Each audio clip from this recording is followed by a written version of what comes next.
Shenoute the Great, Saint Shenoute the Archimandrite, Coptic, 347 to 465 or 348 to 466, also called Shunodeh, was the abbot of the White Monastery in Egypt.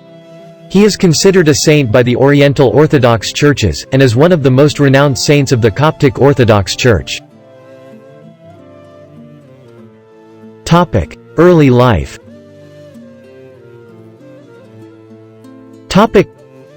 Shenoute was born in the middle of the 4th century AD.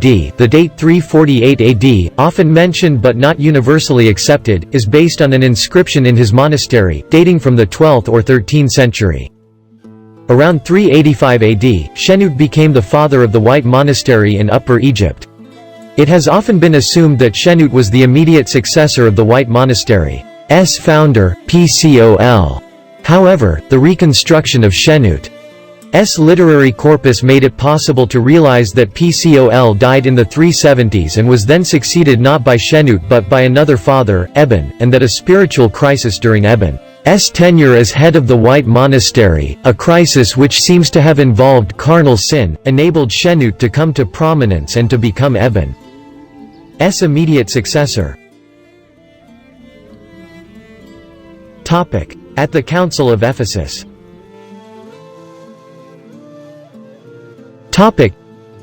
Because of his popularity in Upper Egypt and his zeal for orthodoxy, Shenoute was chosen by Saint Cyril the Great to accompany him in representing the Church of Alexandria at the Ecumenical Council of Ephesus in 431 AD. There he provided the moral support that Saint Cyril needed to defeat the heresy of Nestorius, Bishop of Constantinople. The eventual exile of the latter to Akhmim, Shenoute's backyard, was a testimony to the impression that Shenoute had made upon the attendees of this council. Death.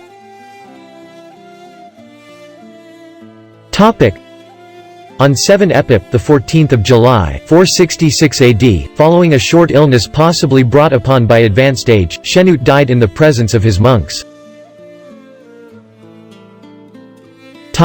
Influence on the monastic movement.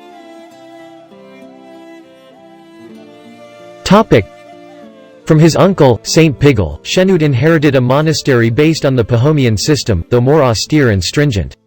This made its followers few in number and probably promoted decline rather than growth. Shenoute implemented a more comprehensive system that was less stringent and more suitable to the surroundings and the background of the people.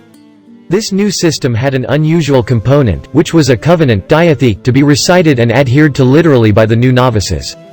It read as follows: I vow before God in his holy place, the word which I have spoken with my mouth being my witness, I will not defile my body in any way, I will not steal, I will not bear false witness, I will not lie, I will not do anything deceitful secretly. If I transgressed what I have vowed, I will see the kingdom of heaven, but will not enter it. God before whom I made the covenant will destroy my soul and my body in the fiery hell because I transgressed the covenant I made. Transgressors of that covenant were expelled from the monastery altogether. This was considered a near-death sentence for those peasant monks. Another interesting feature of Shenoute's monastic system was the requirement for the new novices to live outside the monastery for a period of time before they were deemed worthy to be consecrated as monks. This seemed to be at odds with the Nitrian monastic system, which allowed the monks to live away from the monastic settlements only after they became proficient in the monastic life. Shenoute also utilized the time of the monks, outside prayer and worship, in more varied tasks within the monastery than the Nitrian monks were exposed to. Aside from the traditional trades of rope and basket weaving, the monks engaged in weaving and tailoring linen, cultivation of flax, leather work and shoemaking, writing and book binding, carpentry, and metal and pottery making. All in all, Shunodeh tried as much as possible to employ the monks in their old professions. Such activities made the monastery a vast self-supporting complex, which occupied some 20 square miles (52 square kilometers) of land. As a monastic leader, Shenoute recognized the need for literacy among the monk. So he required all his monks and nuns to learn to read and encouraged more of them to pursue the art of writing manuscripts. This made the monastery more and more appealing to belong to and consequently made the threat of expulsion more painful. Legacy as a national leader.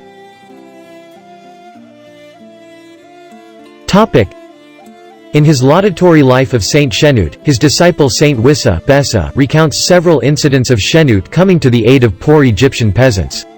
One time he went to Akhmim to chastise a pagan because of the oppression he was inflicting on the poor, Vita 81-2. Another time he acted to eliminate the cause of grief of the peasants, that the pagan landlords of Panelio forced to buy their spoiled wine, Vita 85-6. On a third occasion he risked his life to successfully ask for the freedom of the captives at Psoi from the hands of the Blemmyes warriors, Vita number 89. He also at times appealed on behalf of the peasants unto those in power, even unto the Byzantine Emperor Theodosius I. In summary, Shenoute fully recognized the misery of his people and emerged as their sincere advocate and popular leader. Life as a writer. To talk about Shenoute's writing is to discuss Coptic literature at its best. He wrote in a style that was essentially his own, with writings based on a careful study of the scholastic rhetoric of his time, which displayed the wide and deep range of knowledge he possessed. They were adorned with endless quotations from the Holy Scriptures, a typical feature of patristic writings. The Scriptures were quoted whenever a presented argument needed support. In doing so, Shenoute also displayed an astonishing memory as he rendered these passages with amazing accuracy. Shenoute's knowledge was not confined to the Holy Bible, as it was the case for the majority of the monks in Egypt.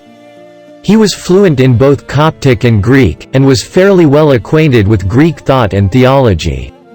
The sprinkling of Greek loan words in his writings was both extensive and sophisticated, and it was definitely not a product of his living environment. He also expressed knowledge of the works of Aristotle, Aristophanes, the Platonic school, and even some of the Greek legends. He certainly read some of Saint Athanasius' works like the Life of Saint Anthony and some of his homiletic works. Shenoute also knew the letters of Saint Anthony, some of the letters of Saint Pachomius, and most likely some of the works of Evagrius.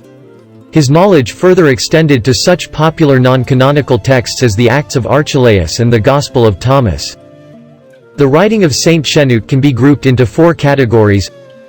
Moral sermons. This category includes the richest collection that have survived from Shenoute's writings. Among his works here is one about the disobedience to clerics, De disobedientia ad clericos, in which he stressed the benefit of obedience and the punishment of the disobedient. He also wrote about the Nativity and the glorification of the Lord, where he discussed free will and the place of chastity in the monastic life, De castitate et nativitate. Sermons against the pagans. This category represents an important side of Shenoute's thinking. In one place, he portrayed the pagans as worse than demon whose idols shall rightly be destroyed by the Christians. In another sermon he aimed his attack against a pagan, probably a magistrate, who troubles the monks adversus Saturnum. In a third sermon he attacks the concept of fate, in the opinion of the idolaters, as the controlling factor in the life of a person. He encounters with the teaching that nothing actually happens without the will of God contra idolatras, Dispatio Vitae. Sermons against the heretics. This category is similar conceptually to the preceding one. Here Shenoute directs his attack against the heretics who corrupted the faith. One encounters in this category one of Shenoute's longest works, which was probably written as a treatise rather than just a sermon. This is the work against the Origenists and the Gnostics contra Origenistas et Gnosticos. The aim of this work was to oppose heretics in general and Origenists in particular, with regards to their apocryphal books that they used and circulated. He also touched upon the subjects of the plurality of the worlds, the position and the work of the Savior, and the meaning of the Pascha. Other subjects mentioned in the treatise included the relationship between the Father and the Son, the origin of souls, Christ's conception, the Eucharist, resurrection of the body, and the four elements. Among the other works within this category were against the Meletians, in regard to the multiple celebration of the Eucharist in one day, against the Manichaeans, concerning the value of the Old Testament alongside the New Testament, and against Nestorius in relations to the pre-existence of Christ before his birth from the Virgin. Sermons based on interviews with magistrates that visited him. This final category represents sermons that were based on miscellaneous interviews that he held with magistrates who visited him as a consequence of his fame and great authority. In those sermons Shenoute touches upon such arguments as the appropriateness of him correcting even generals in spiritual matters, the dimensions of the sky and the earth, the devil and free will, and the punishment of sinners. He also discussed the duties of judges and other such important personages as bishops, wealthy people, and generals. As more and more identifications of Saint Shenoute's literary works are made, his contribution to Coptic literature appears to be even greater than previously assumed. On the one hand, it is becoming clear that he treated a wide range of subjects, not only monastic ones.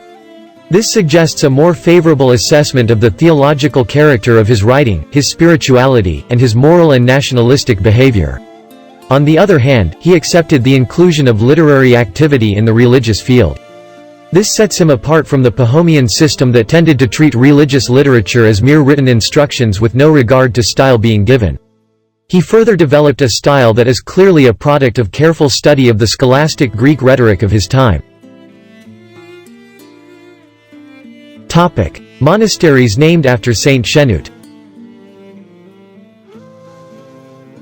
Topic: 4 Coptic Orthodox monasteries worldwide are named after Saint Shenoda the Archimandrite, namely Monastery of Saint Shenoda near Sohag, Egypt, also known as the White Monastery; Monastery of Saint Shenoda in Milano, Italy; Coptic Monastery of Saint Shenoda in Rochester, New York, U.S.; Saint Shenoda Coptic Orthodox Monastery in Putty, New South Wales, Australia. There is also a Coptic Orthodox Church, St Mary and Saint Shenoda, in Coulsdon, England.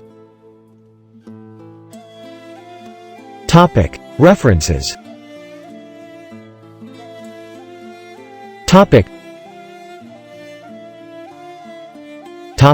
Further reading.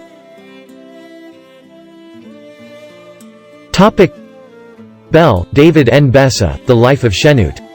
Cistercian Studies Series, Volume 73.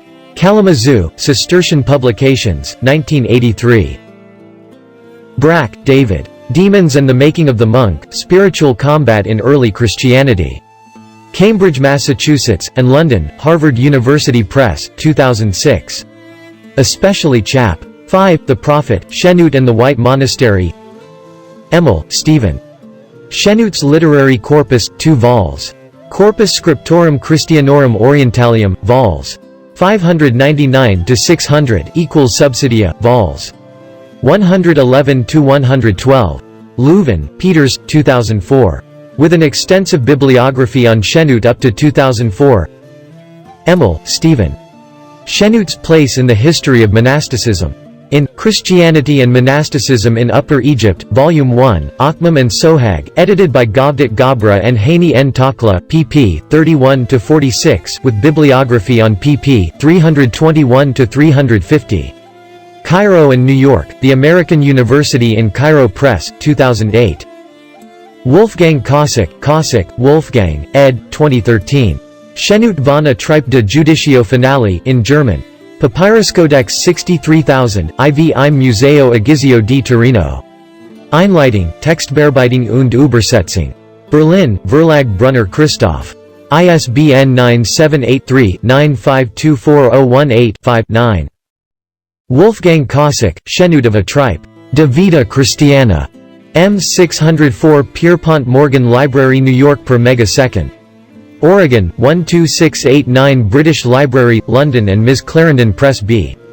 4, FRG. Bodleian Library, Oxford. Introduction, edition of the text and translation into German by Wolfgang Kossak, Verlag Christoph Brunner, Basel 2013. ISBN 9783-906206-00-4. Kravik, Rebecca 2002. Shenoute and the Women of the White Monastery, Egyptian Monasticism in Late Antiquity, Oxford etc., Oxford University Press. Leighton, Bentley 2007. Rules, Patterns, and the Exercise of Power in Shenoute's Monastery, The Problem of World Replacement and Identity Maintenance. Journal of Early Christian Studies, 15 1, 45-73.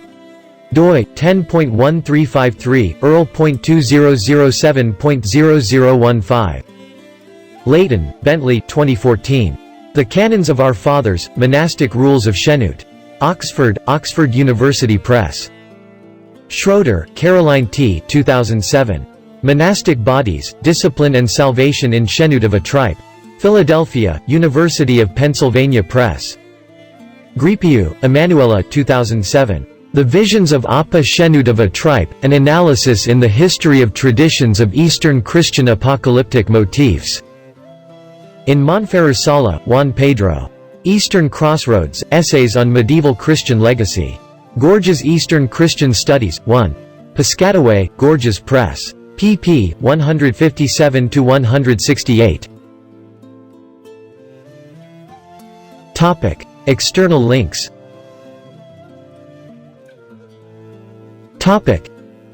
Saint Shenoda the Archimandrite, Saint Mary and Saint Shenoda, Coulsdon.